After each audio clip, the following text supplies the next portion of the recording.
say, kids, what time is it?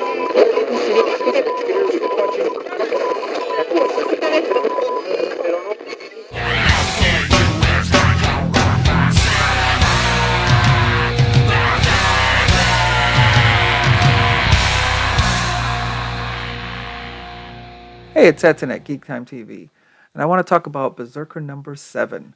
Of course, Berserker is published by Boom Studios with co-writers Keanu Reeves and Matt Kindt, art by Ron Garney, colors by Bill Crabtree, and Clem Robbins with the lettering. Before we get into it, please take a moment to hit that subscribe button. It really does help us grow the channel. And if you want to know when we create new videos, hit that notification bell. Okay, Berserker number 7.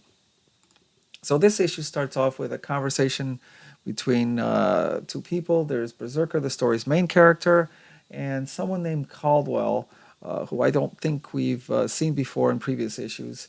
He's an archaeologist who seems to have a lifelong obsession with Berserker's long past. He just wants to. He's spending most of his life just finding out everything about Berserker.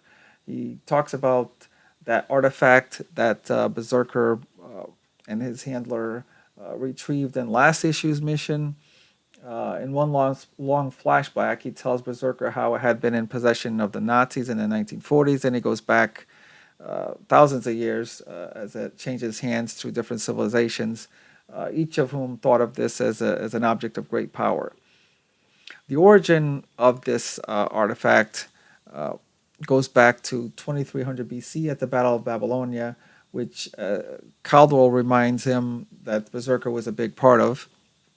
Berserker's hand gets cut off during the battle, and a soldier who looks at him as this godlike figure because of his great power and immortality, he picks up the hand, and then it becomes a religious object for a newly formed cult. With Berserker as its central being of worship.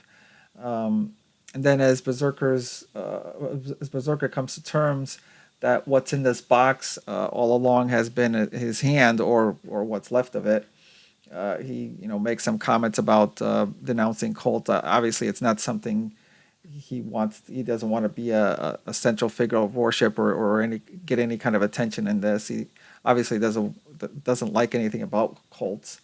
And we also see here and throughout this issue that Ron Garney does an excellent job bringing authenticity to these various flashback scenes. You get this sense of how much time passes as you see the images of this different civilization, and of course, as in the previous issues, his gift for showing you scenes of highly detailed, violent scenes. For example, in this issue, we see that the brutality in this Battle of Babylonia with all the hacking of the limbs and the organs. His art really does bring the violence to life. So then Caldwell asks, or actually Berserker then asks Caldwell how he came to have this object. And we go through another series of flashbacks as Caldwell talks about following in his father's footsteps to become an archaeologist. And he admits that Berserker has become his life's work, and he will stop at nothing to gain knowledge of him. And he means that as we are shown in the flashback a younger Caldwell basically going around murdering different people with his bare hands just to get to their knowledge and property.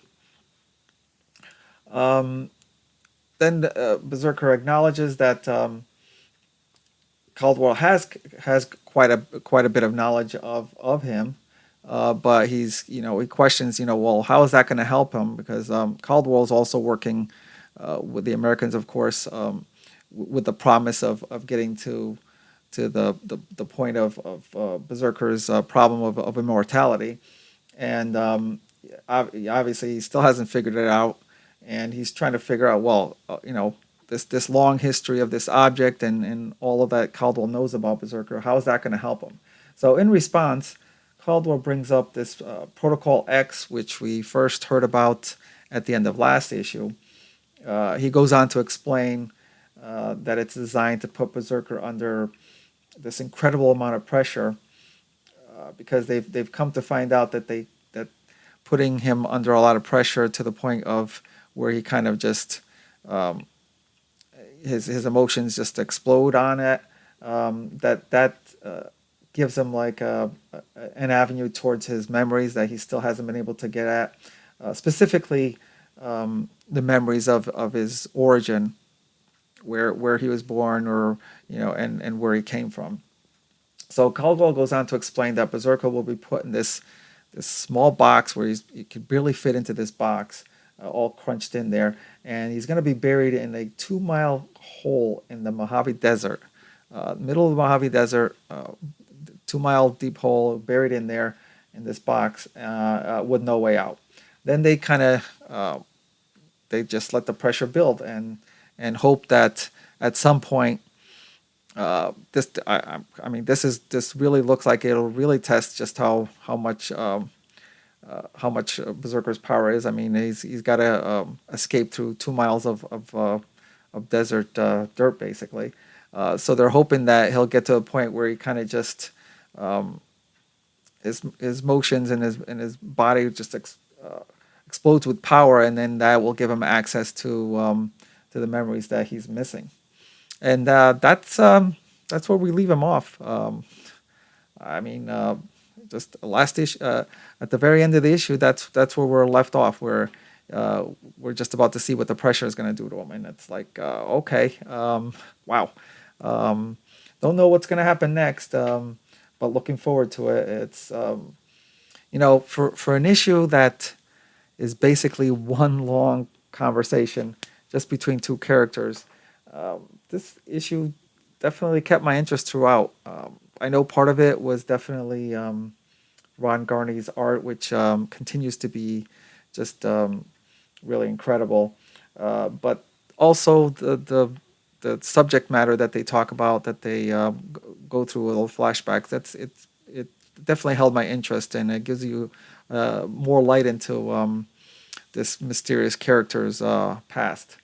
I especially like the part where they actually have a totally new religious cult that just starts up around Berserker, and of course that's the last thing he wants, because he doesn't want to get all this attention. And of course that ending, leaving you hanging, certainly with a hook for the next issue. And that's it. That's it for this issue. I hope you enjoyed the video, and I'd love to get your comments on the story so far. Thank you for watching, and I will talk to you soon. If you enjoyed this video, please give us a thumbs up below.